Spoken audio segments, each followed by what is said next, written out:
Chers compatriotes, compagnons et compagnonnes, chers jeunes, le 15 août 1960, la République du Congo accédait à l'indépendance.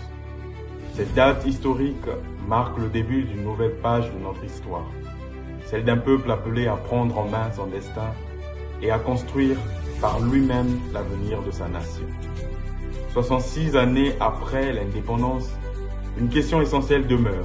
Quel Congo voulons-nous transmettre aux générations futures? Notre indépendance ne doit pas être uniquement une mémoire à célébrer chaque année. Elle doit être une responsabilité collective, un engagement permanent à bâtir un pays plus prospère, plus juste, plus solidaire et capable de donner à chacun les moyens de vivre dignement. Aujourd'hui, notre pays fait face à des défis importants, à savoir celui de la diversification de notre économie.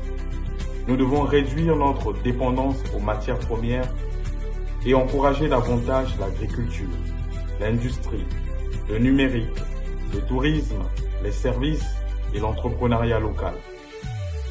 Le deuxième défi est celui de l'emploi et de l'avenir de notre jeunesse. Notre jeunesse constitue notre principale richesse humaine. Elle ne demande pas seulement des discours et des promesses, elle demande des opportunités, une formation de qualité, un accès équitable à l'emploi et la possibilité de créer ses propres activités.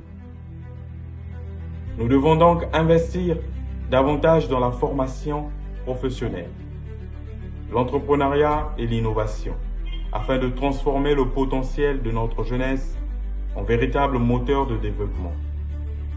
Chers compatriotes, le troisième défi concerne l'amélioration du climat des affaires.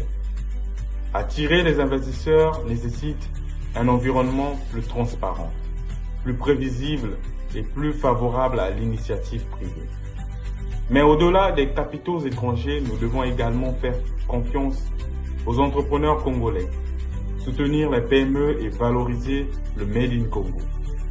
Nous devons également relever le défi de l'accès aux services essentiels, notamment à l'eau potable, à l'électricité, aux soins de santé et à une éducation de qualité.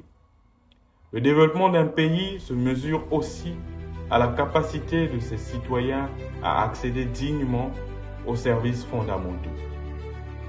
Notre génération a donc une responsabilité historique, faire de l'indépendance politique une véritable indépendance économique, sociale et humaine.